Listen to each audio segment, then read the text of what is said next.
That aside, what we're going to do in this live class today is OET Speaking. I'm going to talk to you about the scoring, and we're going to do some practice exercises that directly relate to the scoring so you can maximize your chances of success on test day. So, OET Speaking scoring, these are the 5 criteria. These are the 5 things that the examiner listens for in your speaking. They sound a bit confusing, but just let me read them out. I'll break them down for you and I'll teach you about them in a second. The first one is overall communicative effectiveness. Second one is intelligibility, then fluency, appropriateness, grammar, and expression. They are the 5 criteria that you're scored on, okay? Now, each of those has sub-criteria or specific things that are quite much more meaningful than those headings. I'll take you through those. So in today's class, I'm going to teach you how to understand the scoring. We're going to do some practice exercises, not many. If you are a member of e2language.com, you will see these online exercises there. So there's more there for you to practice. So let's talk about the first one, which is overall communicative effectiveness. All right. The first thing I want to teach you about is that it's very important on test day to demonstrate, when you're speaking to the patient, demonstrate that you understand the patient, okay? You have to understand that in OET speaking, yes, it's about assessing your ability to speak and to pronounce and to put grammatical sentences together. But just as important as it is for you to communicate is your ability to listen to and understand and respond to the patient. So in fact, yes, it's a speaking test, but really it's a listening test as well, okay? You need to respond to the patient. So how can you let the examiner know that you have understood the patient? Well, there's many different ways to do this. Plus, you should be doing this anyway in your medical careers, letting the patient know that you've understood them, that you're responding to them, okay? So let's have a look at this upside down pyramid thing here. You can see that you'll start with an open question. This is a good thing to do. You start with an open question. For example, here's the doctor or the nurse. Can you tell me a little bit about your headaches? So it's an open question. That means it's not asking for a yes, no answer. It's compelling the patient to describe something. It's making the patient speak. Well, they start when I get home from work and they hurt. Then you might want to move to a closed question, a yes, no question. And you might want to, we call this recapitulate the information or just make sure you get it right. So let me get this right. They're just happening at night. That's right. So what we've done here by starting with an open question and finishing with a closed question is we've demonstrated that we've understood the patient. So here, when the patient says, they start when I get home from work, and then here you say, so let me get this right. They're just happening at night. That's right. Okay, so this is the way. So let's practice this. Before we do, let me show you some phrases that you can use to recapitulate, to demonstrate that you've understood the patient. So of course you don't need to memorize these, but these are just a few examples. So you mean that, or so you think that, or so you believe that, blah, blah, blah. So you believe that they're just happening at night. So you're saying that they're just happening at night, is that right? Let me see if I've understood you correctly. You said that they're just happening at nighttime.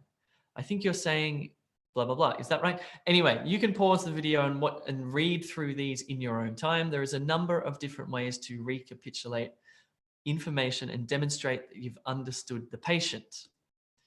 Cool. So here's the patient. I want you to demonstrate that you've understood the patient by recapitulating or putting what they've said into your own words and asking them a closed question. The patient says this, so I've had this pain in my back for the last several weeks. I think it started, like 3 weeks ago, maybe? Whenever I stand up, it hurts. It feels really sharp, like a knife or something. So please go ahead. Imagine this is test day. How would you recapitulate this and demonstrate that you've understood the patient?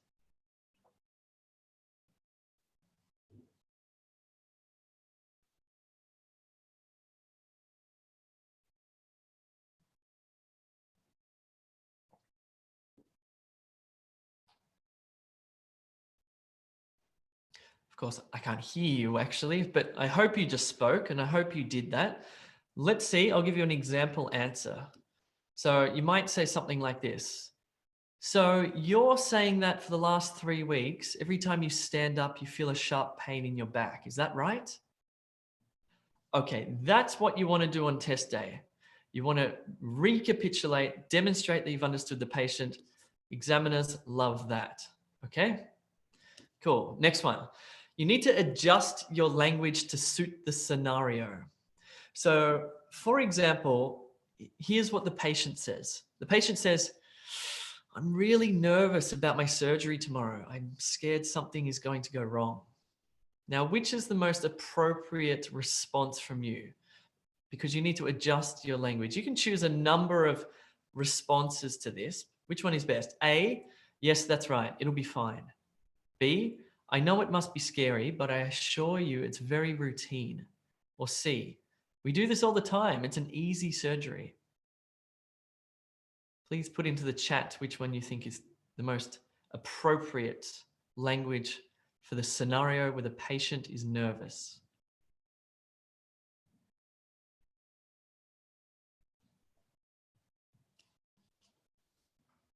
Let's have a look. Oh, nice. Looks like everybody's got that. Cool, cool, cool. Okay.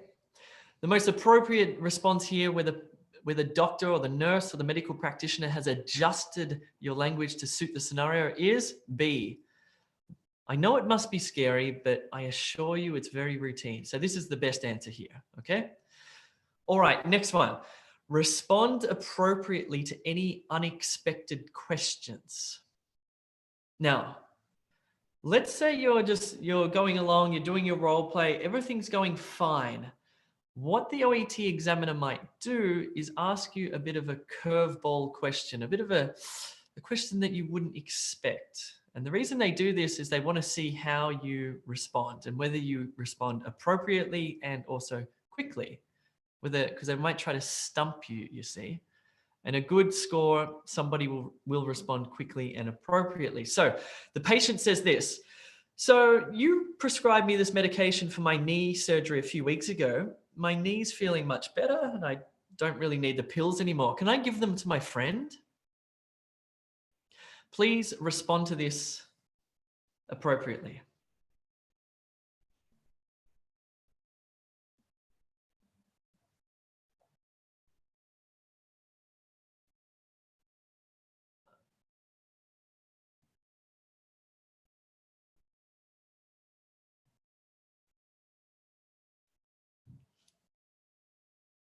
All right.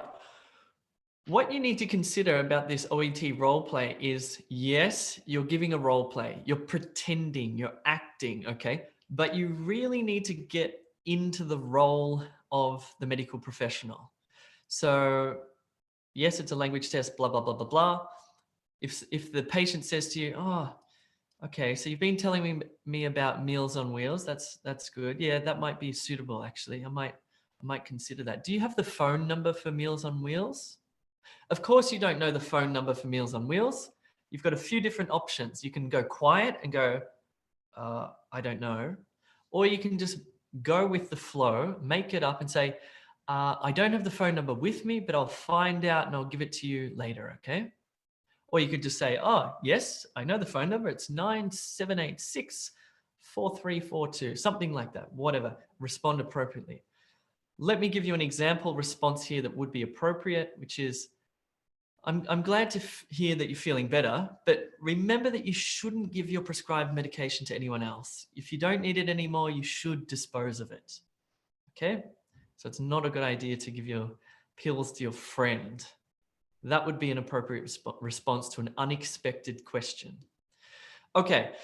Right, we're still on that first criterion about overall communicative effectiveness. One of the things that's important in that criterion is your ability to organize the consultation into clear stages with introductions and summaries.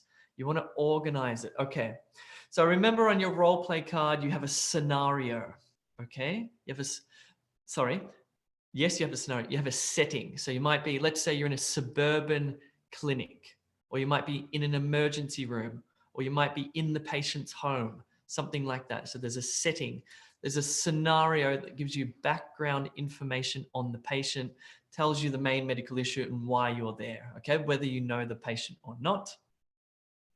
Then you have tasks, and you need to fulfill the tasks. But all of that information is important, particularly the scenario, because that will become your introduction. You say, oh, Mr. Smith, it's good to see you again. Thanks for coming to see me. I appreciate it. Now, how did you go the other day with the radiologist or whatever it is? Okay, so that's your introduction. You'll use the scenario as an introduction. And then what you want to do throughout the role play is go, okay, let's move on now. Let's talk about what happened when you broke your leg. Okay, blah, blah, blah, blah, blah. And you'll get to the end. So you'll use these sorts of discourse markers or phrases. Okay, let's now talk about how you're feeling about your operation. Are you nervous?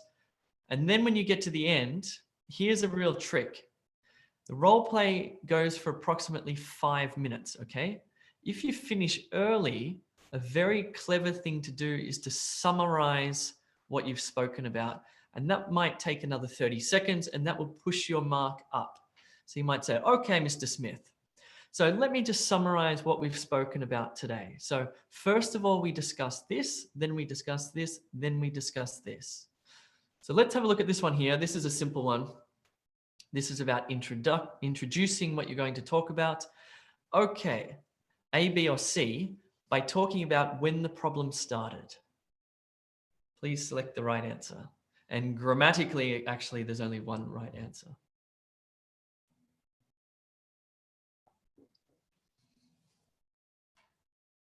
All right, that should have been quick. Yep, good, nice. Of course, the answer is C. Okay, let's begin by talking about when the problem started. Can you tell me a little bit more about it, Mr. Smith? Okay, so just little phrases like this, OET examiners like it. Why? Because it organizes the consultation into stages. Okay, let's begin.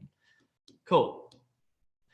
Let's move on to the next criterion, which is intelligibility.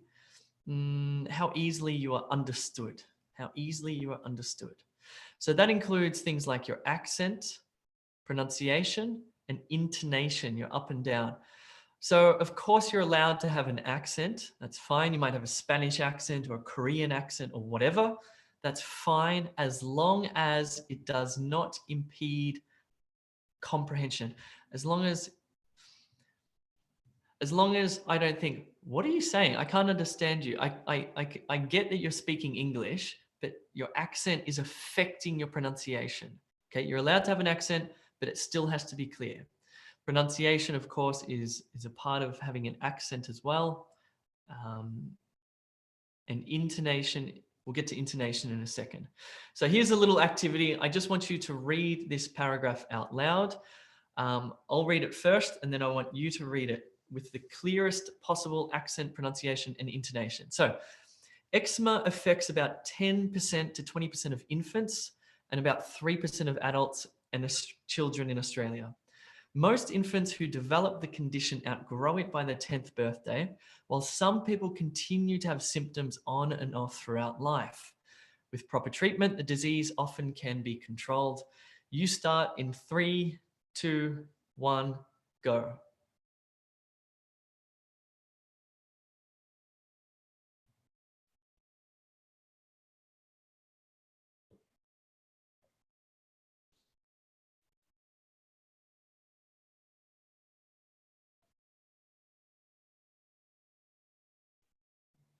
Good. All right, fine. Let's talk about words. Actually, I just want to remark on intonation. Okay, so intonation is your ability to go up and down within the sentences to put emphasis on particular words. We'll get to that in a second, actually. Word stress. This is interesting. It's related to pronunciation. If you get the word stress wrong, even if your pronunciation is excellent, if you get the word stress wrong, people won't understand you. And if they don't understand you, you will get a poor grade. So choose the correct stress pattern where capital letters indicate stress. Example, cardiac. Okay, the word's cardiac. So is it A? Is it cardiac? Is it B? Is it cardiac? Cardiac? Or is it C? Is it cardiac? Cardiac? Cardiac? A, B, or C? Which is the correct word stress here? Where's the emphasis on which syllable? I think I sort of gave it away there. Cool, you guys are too good. Exactly. So the correct word stress here is cardiac. It's not cardiac, cardiac, and it's not cardiac, cardiac. The emphasis is on the cardiac, cardiac, cardiac. Good. Think about word stress. It's like even for native English speakers, if I see a word that I've never seen before, I don't know where the stress is, and I don't really know how to say it. For example, what was the word I used to? That's right. Okay, so I remember when I was about in year 10 in high school, there's a word doctrine, like indoctrinate. And for a long time, I was saying the word doctrine, which was completely wrong word stress. Actually, it was just wrong pronunciation. But this is the problem. When you first see a word, you think, where's the word stress? Is it the beginning, middle, or end? How do you find out? Well, you have to hear it, I guess. That's problematic. Sentence stress, same thing here. In each sentence, highlight the words that should be stressed when spoken aloud. Okay, so have a look at this sentence here. Which words do you want to stress? Which words do you want to put emphasis on? I'll give you a little hint, and this is going to give the answer away, but that's fine. Small words like prepositions, for, conjunctions, and, modal verbs, can, and, these don't have any stress, and they sort of connect to the next word there. So they lose their emphasis and they connect to the following word. And wait, and wait, and wait, and wait is necessary, is necessary. So I'll read this sentence and just think about which words that I'm stressing. Good sleep is necessary for optimal health and can affect hormone levels, mood, and weight. So you can see that some of these words disappeared when I was doing that. So I want you to read this to yourself, and I want you to make the smaller grammatical words disappear when you read it. In fact, I'll give you the answer there. 3, 2, 1, start.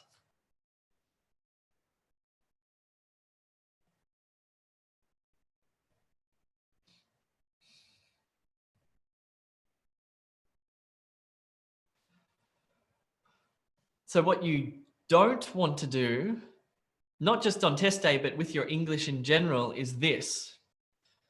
Good sleep is necessary for optimal health and can affect hormone levels, mood, and weight.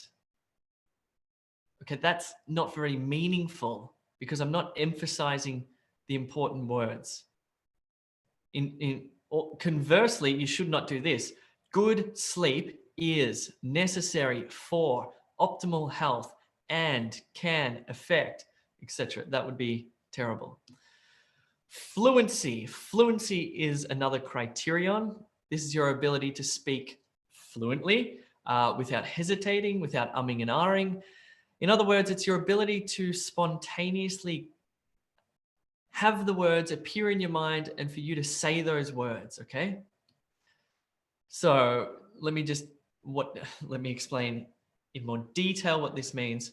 You use a consistent and natural flow of speech.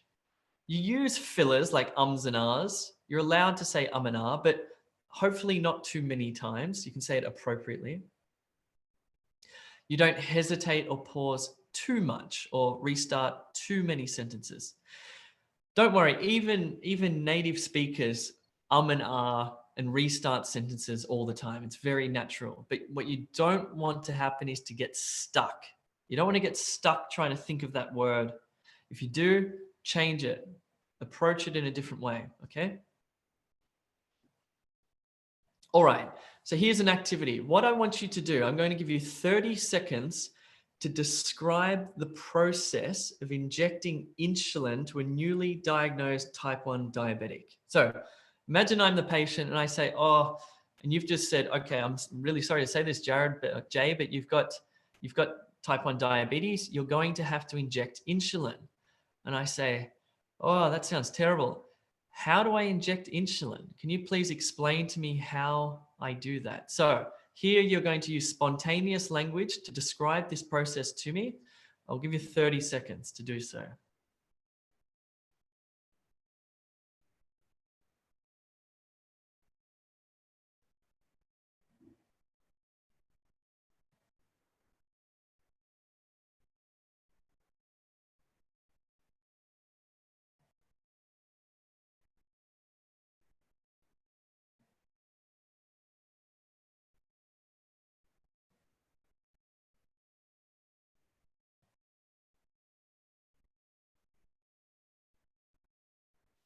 All right, how did you go? Hopefully you didn't hesitate too much. Hopefully you could find those words. Hopefully you could put them into grammatical sentences and say them spontaneously. If you can't, it just requires practice and lots of it, I guess. Okay, appropriateness. Appropriateness. This is another key part of your scoring. Appropriateness means you use professional language. It means you avoid complicated medical words. You use correct tone and language for the scenario, and you respond to the patient's questions and concerns. So have a look at this here. Again, describe the process of injecting insulin to a newly diagnosed type 1 diabetic. Here's the example. So let's say I'm the doctor or the nurse and I say, okay, insulin is injected subcutaneously. You need to make sure you rotate your injection sites. This is important because using the same spot over time can cause lipodystrophy. What's wrong with this? Please put into the chat a few criticisms of what I just said. What's wrong with what I just said? According to appropriateness. Too many medical words, medical jargon. Yes, yes, yes. Good. Yeah. Too much medical jargon. Imagine I'm the patient and I'm, say, whatever. Let's say I'm a 22-year-old guy and I have no medical knowledge. Let's say I'm not even that well educated. Am I going to understand words like subcutaneous and lipodystrophy? No. So you need to simplify your language to make sure that the patient understands what you're saying, because what's the point of it if I don't understand? Okay? Cool. So again, you must use professional language. That also means using, okay, formality. Formality is an interesting one in the OET because you don't want to be too formal and say, hello, sir, blah, blah, blah, blah, blah. You need to be friendly, but there's a level of formality and informality that you need to find the right way to do it. For example, I had a student the other day, OET candidate, who said, I was doing a role play and I said, can you, oh yeah, I gave him an unexpected question. I said something like, oh, can you please put me in touch with the geriatric team? And he said, sure, I can hook you up with them. I can hook you up with them. Okay, it's like, I think that's a little bit too informal. A better word would be, I can connect you with them. Okay, hook up is more sort of like street slang. So there's a certain level of formality. Good. So as you could see in that example there, I used complicated medical words. You need to avoid complicated medical words. Now, the correct tone and language for the scenario, I also would have been scored poorly on tone and language, because imagine I'm telling somebody how to inject insulin for the first time. They're going to be a little bit worried. If I'm cold and robotic, they won't appreciate that. I need to say, okay, I understand that's a bit of a scary thing, but don't worry, I'll show you how to do it. And if the patient has any questions and concerns, I need to respond. Okay, so it's also listening. So grammar and expression is the final criterion. Have a look at this one here. Again, describe the process of injecting insulin to a newly diagnosed type 1 diabetic. So let me explain what to do. It's pretty straightforward. So this short little needle is used to inject insulin into the fatty layer between the skin and the muscle, okay? Sounds a bit scary, but it's okay. It only hurts a little bit and it's easy to do. You just pinch your skin like this. Okay, so this is a better example of what you should be, how you should be speaking in terms of formality. Maybe this is a little bit, again, the tone, maybe this is a little bit too, if you're speaking to a young person or maybe a really old person, I'm not sure. Maybe you would change the tone slightly if you're talking to a 40-year-old person, for example. But let's have a look at some of the grammar here, okay? So, conjunction, that's fine. Let me explain what to do. It's pretty straightforward. This is quite an informal word, pretty straightforward, but it sounds okay in this context. Let's have a look at these verbs here. So here we have a passive verb. The needle is used, not you use the needle is used. So we've got a passive voice verb here. To inject insulin into, inject into. So we've got a preposition here. The article, fatty layer between the skin and the muscle, okay? It sounds, there's a verb, a bit scary, but it's okay. It only hurts a little bit and it's easy to do. You just pinch your skin like this. There's so much grammar in here, I won't even start to get into it. But there's a lot going on in there. If you're a bit concerned about grammar, you'll need to make sure that, well, you might need to brush up on your grammar. Cool, that is it, my friends. I hope you enjoyed that. Remember, if you need any more help or if you want to join in the live classes, check out e2language.com, sign up for a free package. Then you might want to think about upgrading for tutorials. We do one-on-one tutorials. Forgive my handwriting. We also give feedback on your writing, so you can submit some writing subtests. We also have practice materials, good quality practice materials on the course, as well as method lessons as well. So that's it from me. Let me answer a few questions. Hopefully now you have a good idea about OET scoring. So any questions, please put them into the chat.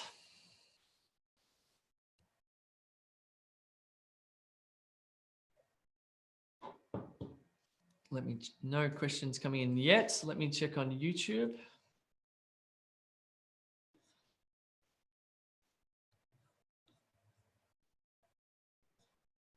By the way, if you're not a subscriber on YouTube, make sure you click the subscribe button. So when we're doing live classes, you'll be notified. You can watch them on your phone. Okay, here we go. Will the next live class be about writing?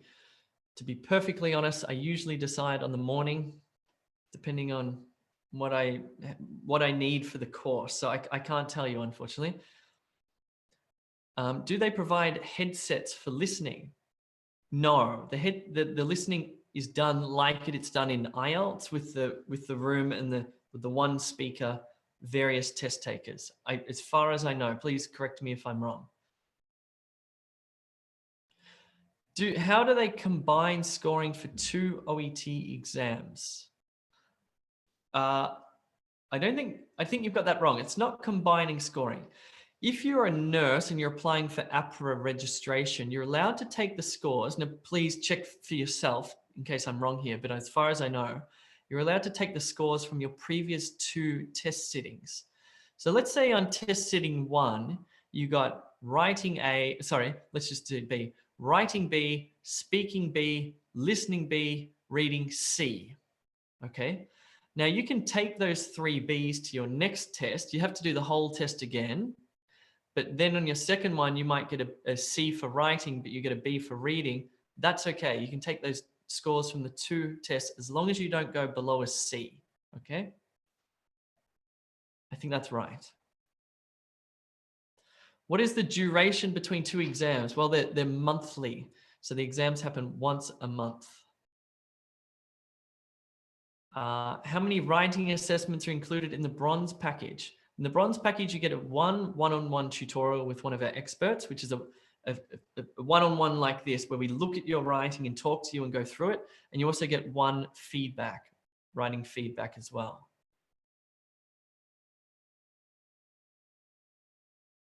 Sachin, can you please give me 1 hour daily class? Think about upgrading to take it with one of our expert teachers. How is the scoring of OET? Well, I'm pretty sure that we just looked at scoring for the OET. You might need to watch this again. You can watch it on YouTube. Jay, do we need to score 65% in each parts for reading? I don't know the weightage of the exam, so I can't answer that. Will the speaking test be on the same day? As far as I know, yes, like IELTS, I believe. In reading, does my name, filling, marking with pencil count towards answering time in reading? No, I don't think so. No, they'd give you time before it starts to fill in your personal information.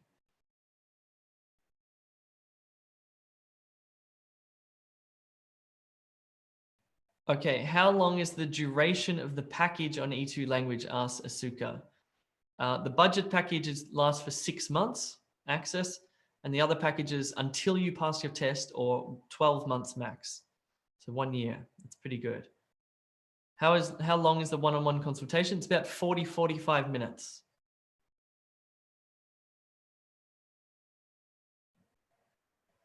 If you need help with the writing, please check out all the videos on YouTube for the writing, or become a paid member and get some feedback.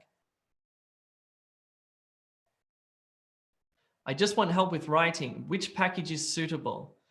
Well, you need to think about how much help you need, because really the best way to improve is the one-on-one tutorials with the teacher, where the teacher will look at your writing and say, okay, you're making mistakes with selection of case notes and the organization of the case notes. Here's what you need to do. Or, it might be grammar features or something like that. So if you feel like your writing's quite substandard or poor, maybe the gold package would be good for you, where you get 3 tutorials, 3 feedbacks on your writing, etc. Jay, what is C+ grade? C+ grade was introduced last month by the OET. As far as I know, it's the equivalent of a 6.5. And it was introduced because the OET opened in the UK, and they needed an equivalent 6.5 for their nursing registration there. So yes, you will now start to see C+.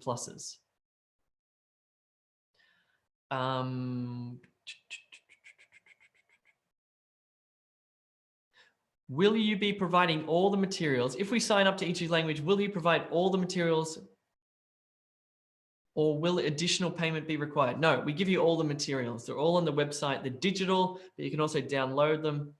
So it's all there. Why are the packages priced in American dollars?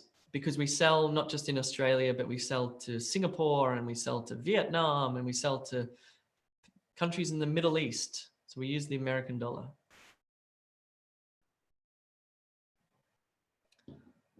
Is C+ a pass or a fail? Well, if you're applying for nursing registration in Australia, that's a fail. You need to get a B minimum.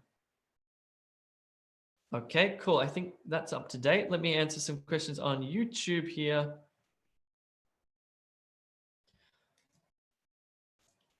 By the way, if you're on YouTube, please click like. Please click like and leave a comment.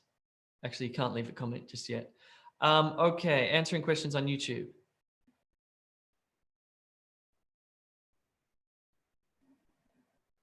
How can I practice? This is a great question. How can I practice listening aside from using OET materials?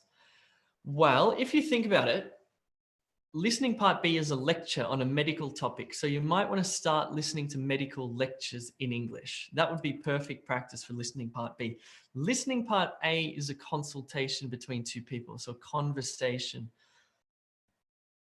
There's not much, I can't think of a way to do that actually. Apart from OET materials, I can't think of a source. We don't have any OET courses in New Zealand. Yes, you do. It's called E2 Language. You just go to your laptop and type that in.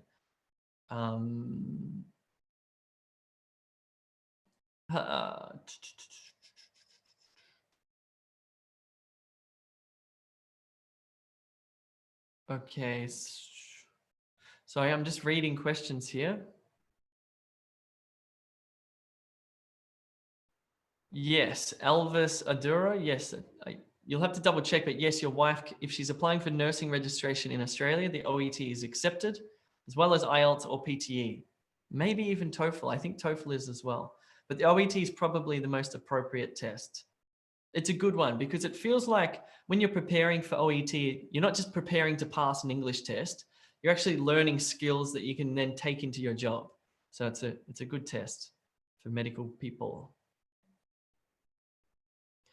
All right, cool. I think that's all. Is there flexible hours available for the tutorials? Yes. We have teachers in 3 parts of the world, so covering all time zones. You do have to book a few days before your tutorial to get a good, to get the time that you want. So if you're organized, that's fine. All right, good. Thanks, guys. I'm going to leave it there. Thanks very much for coming. If you have any questions, you can go to e2language.com, click on the help tab, put in your question. We will answer it there. Okay. See you soon.